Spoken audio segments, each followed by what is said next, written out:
आज का विषय, क्या शैतान हमें चर्च में भी धोखा दे सकता है। चर्च एक ऐसी जगह जिसे हम शांति, पवित्रता और परमेश्वर की उपस्थिति से जोड़ते हैं, जहां आत्मा को चैन मिलता है और हृदय को शुद्धता। लेकिन क्या यह संभव है कि उस शांति के बीच शैतान भी कहीं अपनी चालें बिछा रहा हो? यह प्रश्न जितना डरावना है, उतना ही सच्चाई से भरा हुआ है। शैतान कोई सींग वाला लाल प्राणी नहीं है जो आग में बैठा रहता है। वह चालाक, छुपा हुआ और अक्सर धार्मिकता के आवरण में आता है। बाइबल हमें चेतावनी देती है, और कोई अचरज की बात नहीं, क्योंकि शैतान भी अपने आप को ज्योतिर्मय स्वर्गदूत का रूप देता है। 2 कुंथियों 11:14। तो अगर वह खुद को प्रकाश के दूत की तरह प्रस्तुत कर सकता है, तो क्या चर्च में आकर भी वह हमें धोखा नहीं दे सकता? रविवार की सुबह थी, चर्च की घंटी बजी और लोग धीरे धीरे अंदर आने लगे। हर कोई अपने सबसे अच्छे कपड़े डिविडड़े पहनकर, बाइबल हाथ में लिए हुए मुस्कुराते चेहरों के साथ आ रहा था। एक युवती आई। उसके चेहरे पर झूठी शांति थी। मन में द्वंद था, मगर होठों पर प्रार्थना। वह जानती थी कि वह इस सप्ताह गलत रास्ते पर गई थी, लेकिन चर्च में आकर वह सोचती, यहाँ सब ठीक हो जाएगा। यही पहली चाल है शैतान की, धर्म को ढाल बना देना। जब हम चर्च को एक कर्मकांड मात्र मान लेते हैं, तो हम उसकी आत्मा को खो देते हैं, और तभी शैतान प्रवेश करता है। वह कहता है, बस चर्च चले जाओ, बाकी सब पाप छिप जाएंगे। लेकिन क्या परमेश्वर बाहरी दिखावे को देखता है? बाइबल कहती है, यह लोग अपने मुंह से तो मेरा आदर करते हैं, परंतु उनका मन मुझसे दूर रहता है। मत्ती 15:8। चर्च के कोने में बैठा एक वृद्ध व्यक्ति अपने आप को सबसे धर्मी मानता था। वह हर सप्ताह आता, सबसे ज्यादा दान देता, सबसे ज्यादा जोर से गाता, लेकिन उसका दिल दूसरों को तुच्छ समझता था। शैतान का दूसरा हथियार है आत्मिक घमंड। जब हम सोचते हैं कि हम सबसे बेहतर हैं, तो हम गिरने के सबसे करीब होते हैं। यीशु ने कहा, जो अपने आप को बड़ा बनाएगा वह छोटा किया जाएगा, और जो अपने आप को छोटा बनाएगा वही बड़ा किया जाएगा। मत्ती 23:12। चर्च में शैतान वह बीज बोता है जिससे हम खुद को ऊंचा और दूसरों को नीचा देखने लगते हैं, और तब हम यीशु की तरह नहीं, फरीसियों की तरह बनने लगते हैं। एक दिन चर्च में एक नया व्यक्ति आया।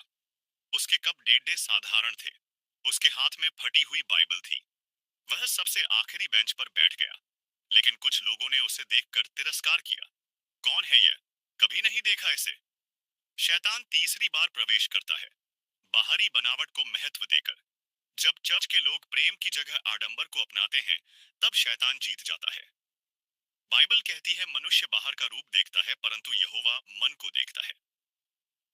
एक शमूएल 16:7 चर्च में एक प्रचारक ने एक दिन सच्चाई की बात की। उसने बताया कि कैसे कुछ लोग केवल नाम के मसीही हैं, लेकिन चर्च के कुछ सदस्य गुस्सा हो गए। इतनी कठोर बातें, लोग भाग जाएंगे। लेकिन क्या सच्चाई से भागना ही समाधान है? नहीं। यही चौथी चाल है शैतान की, सत्य से भागने को सहज बना देना। यीशु ने कहा, और तुम सत्य को जानोगे, और सत्य तुम्हें स्वतंत्र करेगा। यूहन्ना 8:20। शैतान चाहता है कि चर्च केवल मीठी बातें बोले, ताकि कोई जागृत ना हो। लेकिन आत्मिक जीवन केवल सांत्वना नहीं, चुनौती भी मांगता है। चर्च में एक बार एक भाई आया जो खुलेआम पाप में जीवन जी रहा था, लेकिन उसके पास धन था। चर्च में दान देता था और सम्मान भी पाता था। किसी ने कुछ न कहा, कोई टोकता नहीं, सब चुप। शैतान की सबसे खतरनाक चाल पाप को सामान्य बना देना। जब चर्च पवित्रता पर समझौता करता है, तो वह अपनी आत्मा खो देता है। बाइबल कहती है, पवित्र बनो, क्योंकि मैं पवित्र हूँ। एक पत्र रस, एक 16 चर्च वह स्थान है जहां आत्मा पोषित होनी चाहिए। लेकिन अगर हम चौकन्ने ना रहे, तो शैतान वहां भी अपना कार्य कर सकता है। तो अगली बार जब आप चर्च जाएं, अपने हृदय की जांच करें। क्या आप केवल परंपरा निभाने जा रहे हैं? क्या आप दूसरों को आंकने जा रहे हैं? या क्या आप सच में परमेश्वर की तलाश में हैं? क्योंकि बाइबल कहती है, परमेश्वर आत्मा है, और अवश्य है कि उसके भक्त आत्मा और सच्चाई से उसको भजन करें। यूहन्ना 4:14। दो में हम देखेंगे कि कैसे हम चर्च को शैतान के प्रभाव से मुक्त रख सकते हैं और कैसे हम एक सच्चे मसीही जीवन की शुरुआत कर सकते हैं। चर्च की घंटियां एक बार फिर बजी थी। लोग धीरे धीरे इकट्ठा हो रहे थे, चेहरे पर श्रद्धा और मन में धार्मिकता का आभास। लेकिन क्या वे सचमुच परमेश्वर से मिलने आए थे या बस एक परंपरा निभाने? एक व्यक्ति आया बहुत अच्छे वस्त्रों में, बाइबल हाथ में, और सीधी चाल से चर्च की सबसे आगे की सीट पर जाकर बैठ गया। हर रविवार वह यही करता था। कभी प्रार्थना में आंखें बंद कर गहरी सांस लेता, कभी आमीन कहकर जोर से सिर हिलाता। लोग उसकी धार्मिकता की सराहना करते थे, लेकिन कोई नहीं जानता था कि उस मुस्कान के पीछे कितनी आत्मिक शून्यता छिपी थी। कई बार हमारी आत्मा भूखी होती है, लेकिन हम उसे दिखावे से तृप्त करने की कोशिश करते हैं। हम चर्च तो जाते हैं, लेकिन क्या सचमुच अपने पापों का पश्चाताप लेकर जाते हैं? यीशु ने कहा था, यह लोग होठों से तो मेरी स्तुति करते हैं, परंतु इनका हृदय मुझसे दूर रहता है। मत्ती 15:78-8। यही शैतान की चाल है। वह हमें ऐसे भरमाता है कि हम सोएं कि हम सही रास्ते पर हैं, जबकि हम आत्मिक रूप से सोए हुए होते हैं।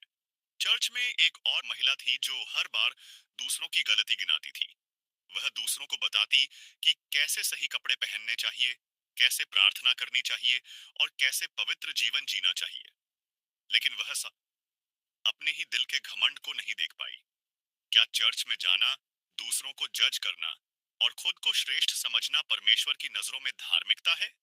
यीशु ने एक दृष्टांत में कहा था, दो व्यक्ति मंदिर में प्रार्थना करने गए, एक फरीसी और एक चुंगी लेने वाला।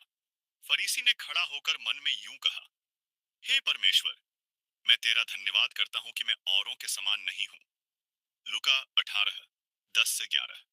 परंतु चुंगी लेने वाला दूर खड़ा रहा और अपनी छाती पीट कर कहा, हे परमेश्वर, मुझ पापी पर दया कर।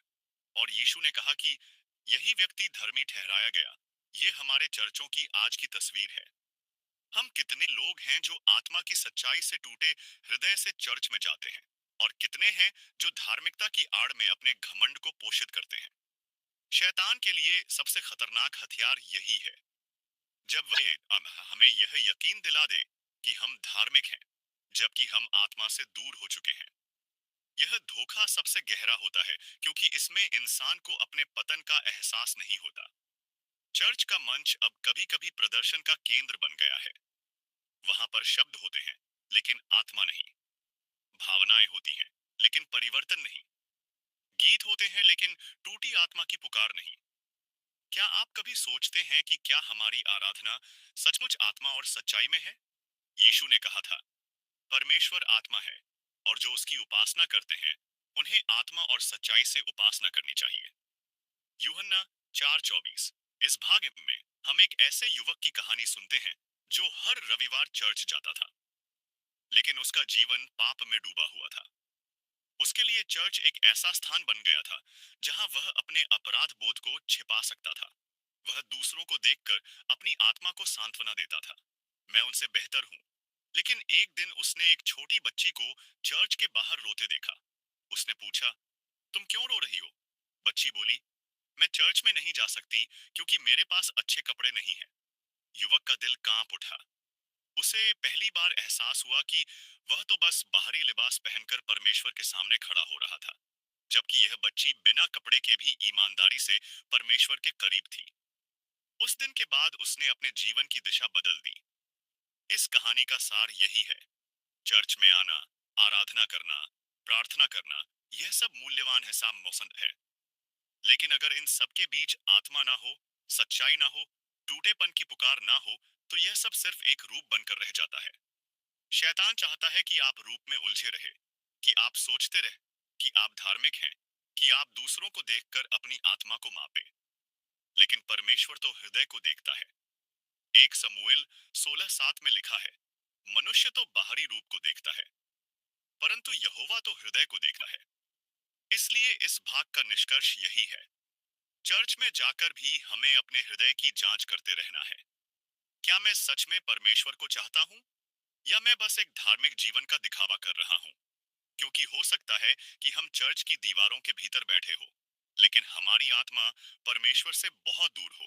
और शैतान बस यही चाहता है कि आप सोते रहे और आपको इसका एहसास भी ना हो। क्या आपने कभी आत्मा से पूछा है, क्या मैं आज सच में परमेश्वर के साथ हूँ? भाग 3 में हम जानेंगे कि कैसे कुछ चर्चों में पाप को छुपाया जाता है और कैसे आत्मा सत्य को पहचान कर उससे बाहर निकलने की शक्ति पाती है। चर्च की दीवारों के भीतर, जहां लोग परमेश्वर की आशीर्वाद की खोज में आते थे, एक गहरी चुप्पी थी। वह दिन एक सामान्य रविवार जैसा ही था, मगर उस व्यक्ति के लिए कुछ बदल चुका था। चर्च में बैठते हुए उसे एहसास हुआ कि वह बस बाहर की दुनिया से नहीं बल्कि एक गहरी आंतरिक लड़ाई से भी जूझ रहा है। क्या वह सही मार्ग पर था? उसने ध्यान से चारों ओर देखा।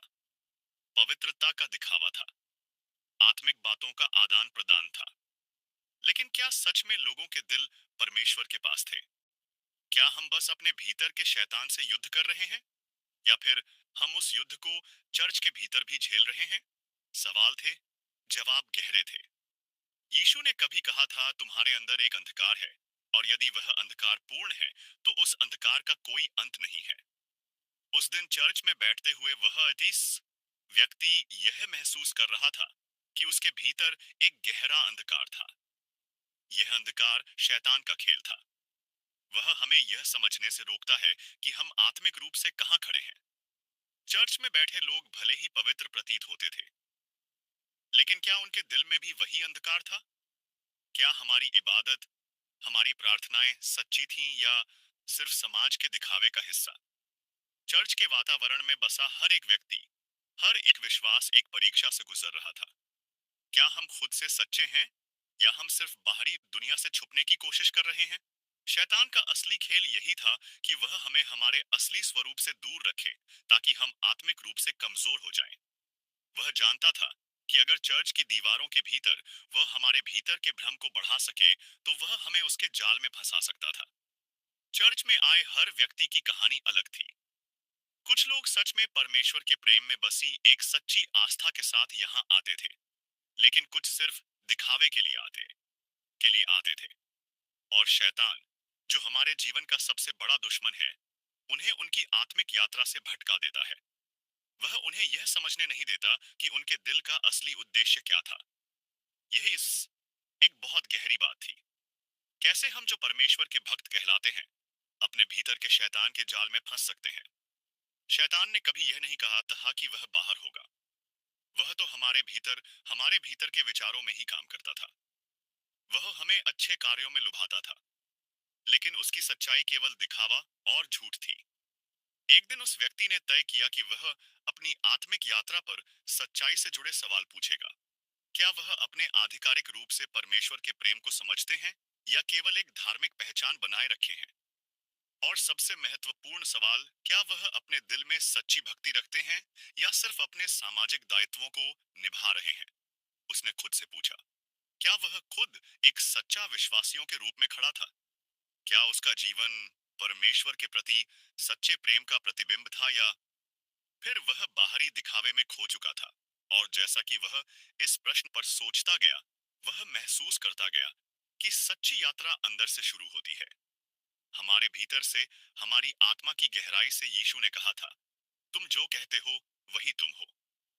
हम जो हैं वह बाहर नहीं, बल्कि हमारे अंदर है। अगर हम सच्चे नहीं हैं, तो हमारी यात्रा का कोई मतलब नहीं। और यही वह संदेश था जो उस व्यक्ति को समझ में आया। हमें अपने आत्मिक युद्ध को स्वीकार करना होगा। शैतान से लड़ना होगा, न केवल बाहर की दुनिया में, बल्कि खुद के भीतर भी। वह व्यक्ति अब समझने लगा था कि चर्च सिर्फ एक स्थान नहीं था, यह एक परीक्षण था, एक परीक्षा थी। क्या हम सच्चे हैं? क्या हमारे दिल सही हैं? क्या हम वास्तव में परमेश्वर के प्रेम के योग्य हैं? ये सब सवाल थे जिनका सामना हर किसी को करना था। और इसी रास्ते पर वह चल रहा था, एक ऐसे मार्ग पर जो उसके आत्मिक युद्ध को और भी गहरा करता जा रहा था। जैसे ही वह व्यक्ति चर्च से बाहर निकला, उसे महसूस हुआ कि असली शक्ति भीतर से आती है। उसने समझा कि सच्चा विश्वास तभी संभव है जब हम खुद के भीतर देखे बिना अपने आप से सच्चे हो। और सबसे महत्वपूर्ण यह था कि उसे यह समझ में आया कि आत्मिक युद्ध जीतने के लिए हमें खुद से सच्चा होना होगा। चर्च से बाहर निकलते समय उस व्यक्ति का मन भारी था। उसका हृदय अभी अभी एक ऐसी सच्चाई से टकराया था जिसे वह वर्षों से अनदेखा करता आ रहा था। शैतान का युद्ध बाहरी नहीं भीतरी होता है। वह सीधे हमला नहीं करता बल्कि चुपचाप हमारे विचारों, भावनाओं और आत्मिक स्थिति में सेंध लगाता है। हम सोचते हैं कि युद्ध दुनिया से है, लेकिन असल में युद्ध हमारे भीतर चल रहा होता है। हमारे और परमेश्वर के बीच, चर्च में भी, जहां हम परमेश्वर से जुड़ने आते हैं, शैतान हमें दिखावे में उलझा देता है। हम सोचते हैं कि हमने प्रार्थना कर ली, स्तुति गा ली, तो हमारा काम पूरा हो गया। लेकिन क्या हमने दिल से परमेश्वर को छुआ या सिर्फ एक धार्मिक रिवाज निभा दिया? यीशु ने अपने शिष्यों से कहा, सतर्क रहो और प्रार्थना करो ताकि तुम परीक्षा में ना पड़ो। आत्मा तो तैयार है पर शरीर दुर्बल है। यही दुर्बलता शैतान की सबसे बड़ी ताकत है। वह हमें भ्रम में डालता है कि हम सही हैं, जबकि हम परमेश्वर से दूर होते जा रहे होते हैं। सच्चा विश्वास केवल बाहर से नहीं, भीतर से आता है। अगर हमारा दिल बदलता नहीं तो हमारी आत्मिक यात्रा खोखली है। आत्म जांच से ही पता चलता है कि हम किस दिशा में जा रहे हैं। क्या हम सचमुच परमेश्वर के मार्ग पर हैं या केवल लोगों को दिखाने के लिए धार्मिकता ओढ़ रखी है? यीशु ने कहा था, पहले कप के अंदर को साफ करो ताकि बाहर भी स्वच्छ हो। यही आत्मिक युद्ध की पहली जीत है। अपने अंदर झांकना और सच्चाई से सामना करना। जब वह व्यक्ति आत्म जांच के उस रास्ते पर चला, तो उसने अनुभव किया कि यह राह कठिन है। शैतान संदेह, थकावट और निराशा का जहर उसके भीतर उड़ेलता रहा। लेकिन हर बार जब वह परमेश्वर की ओर लौटता, उसे एक नई शांति मिलती। ऐसी शांति जो संसार नहीं दे सकता। यीशु ने कहा था, जो मुझ में बना रहेगा वह बहुत फल लाएगा। यही फल था आंतरिक सामर्थ्य, पवित्र आत्मा की उपस्थिति और शैतान के खिलाफ अड़िग विश्वास। शैतान का सबसे बड़ा धोखा यही है, हमें यह यकीन दिलाना कि हम परमेश्वर के पास हैं, जबकि असल में हम उससे बहुत दूर जा चुके होते हैं। हमारी लड़ाई उस नकली धार्मिकता से है जो केवल बाहर दिखती है, लेकिन परमेश्वर हमारे दिलों को देखता है। बाइबल कहती है, स्वच्छ हृदय वाले धन्य हैं, क्योंकि वे परमेश्वर को देखेंगे। जब हम भीतर से बदलते हैं, तो ही हम सच्चे धार्मिक बनते हैं। यही आत्मिक युद्ध की सच्ची जीत है। उस व्यक्ति ने अब यह समझ लिया था, शैतान से लड़ाई तलवारों से नहीं, आत्मा से होती है। हर दिन हर क्षण हमें आत्म जांच करनी होती है। हमें पूछना होता है, क्या मैं परमेश्वर के साथ हूं या सिर्फ एक दिखावे की धार्मिकता जी रहा हूं? जब वह व्यक्ति परमेश्वर के सामने झुका, उसने महसूस किया कि असली सामर्थ्य हमारी आंतरिक सच्चाई में है। हमारे जीवन में जब हम आत्मिक यात्रा पर निकलते हैं, तो यह स्पष्ट होता है कि यह रास्ता कभी भी आसान नहीं होता। हम उन चुनौतियों का सामना करते हैं जो हमारी आंतरिक शक्ति को परखती हैं और हमें यह सोचने पर मजबूर करती हैं कि क्या हम वास्तव में परमेश्वर के मार्ग पर हैं। शैतान का कार्य हमें भ्रमित करना है, और वह कभी भी हमें पूरी तरह से विफल करने के लिए हमारे संघर्षों का उपयोग करता है। वह हमारी आंतरिक कमजोरी का फायदा उठाता है और हमें आत्मिक रूप से कमजोर कर देता है। इस भाग में हम देखेंगे कि शैतान के हमले हमारे विश्वास, हमारी आत्मिक शक्ति और हमारे रिश्ते को कैसे प्रभावित करते हैं। हम देखेंगे कि कैसे हम इन हमलों का सामना कर सकते हैं और किस तरह से परमेश्वर की सहायता से हम इन संघर्षों से विजय हो सकते हैं। यह यात्रा केवल एक व्यक्तिगत संघर्ष नहीं है, बल्कि यह एक सामूहिक आत्मिक यात्रा है, जिसमें हम सब एक साथ परमेश्वर के मार्ग पर चलने की कोशिश कर रहे हैं। यद्यपि शैतान हमारे जीवन में संघर्षों को बढ़ाता है, परमेश्वर ने हमें यह वादा किया है कि वह हमें कभी अकेला नहीं छोड़ेगा। बाइबल में लिखा है, तुम अकेले नहीं हो, मैं तुम्हारे साथ हूँ। यह वादा हमें आश्वस्त करता है कि हमारे असमय आत्मिक संघर्षों के बीच परमेश्वर हमेशा हमारे साथ है, और वह हमें शक्ति देता है ताकि हम हर चुनौती का सामना कर सकें। परमेश्वर हमें कभी भी छोड़ने नहीं जाता, और जब हम अपनी कमजोरियों का सामना करते हैं, वह हमें अपने सामर्थ्य से भर देता है। जब हम संघर्षों का सामना करते हैं, तो हमें यह याद रखना होगा कि परमेश्वर हमें परखता नहीं है, बल्कि वह हमें मजबूत करने की कोशिश करता है। यीशु ने अपने शिष्यों से कहा था, तुम्हें परेशानी होगी, लेकिन साहस रखो, मैंने दुनिया को जीत लिया है। यह हमें याद दिलाता है कि हमारे संघर्षों का अंत परमेश्वर की विजय के साथ होगा और हम हमेशा उसके साथ हैं। चाहे जीवन में कैसी भी कठिनाइयां हो, शैतान का पहला हमला हमेशा हमारी पहचान पर होता है। वह हमें यह विश्वास दिलाता है कि हम परमेश्वर के साथ नहीं हैं, कि हम उसकी योजना का हिस्सा नहीं हैं। शैतान का काम यही है कि वह हमारे आंतरिक से आत्मविश्वास को कम करें और हमें परमेश्वर से दूर कर दे। जब हम ये महसूस करते हैं कि हम परमेश्वर से दूर हैं, तो यह शैतान का सबसे बड़ा धोखा होता है। हमें यह समझना होगा कि हमारी पहचान केवल हमारे कार्यों में नहीं है, बल्कि हमारे विश्वास और परमेश्वर से जुड़े होने में है। यही वह समय होता है जब हमें आत्मजांच की आवश्यकता होती है। क्या हम सचमुच परमेश्वर के मार्ग पर चल रहे हैं, या हम केवल अपने जीवन में संतुष्टि की तलाश कर रहे हैं? शैतान हमेशा हमें यह सोचने पर मजबूर करता है कि हम अपने रास्ते पर अकेले हैं, लेकिन परमेश्वर का वचन हमें यह सिखाता है कि हम कभी अकेले नहीं होते। हम हमेशा परमेश्वर की उपस्थिति में होते हैं, और जब हम उसे पूरी तरह से अपना मार्गदर्शक मानते हैं, तो हम किसी भी शैतानी हमले से बच सकते हैं। जैसे एक सैनिक युद्ध के लिए तैयार होता है, वैसे ही हमें अपनी आत्मिक यात्रा के लिए तैयार रहना चाहिए। शैतान के हमले हमेशा अप्रत्याशित होते हैं, और अगर हम खुद को पूरी तरह से परमेश्वर के मार्ग में समर्पित नहीं करते हैं, तो हम उसकी चालों का शिकार हो सकते हैं। यह आत्मिक युद्ध का एक हिस्सा है, और हमें हमेशा परमेश्वर से शक्ति प्राप्त करने की आवश्यकता है। यीशु ने अपने शिष्यों से कहा था, तुम पर जो भी आक्रमण करेगा, वह परमेश्वर के सामर्थ्य से हार जाएगा। यह वचन हमें यह याद दिलाता है कि हमारा आत्मिक युद्ध केवल हमारे बल से नहीं जीता जा सकता, बल्कि यह परमेश्वर की सामर्थ्य और उसकी सहायता से ही संभव है। जब हम आत्मिक युद्ध की तैयारी करते हैं, तो हम परमेश्वर की शक्ति को अपने जीवन में निमंत्रित करते हैं, और वह हमें शैतान के हर हमले से बचाता है।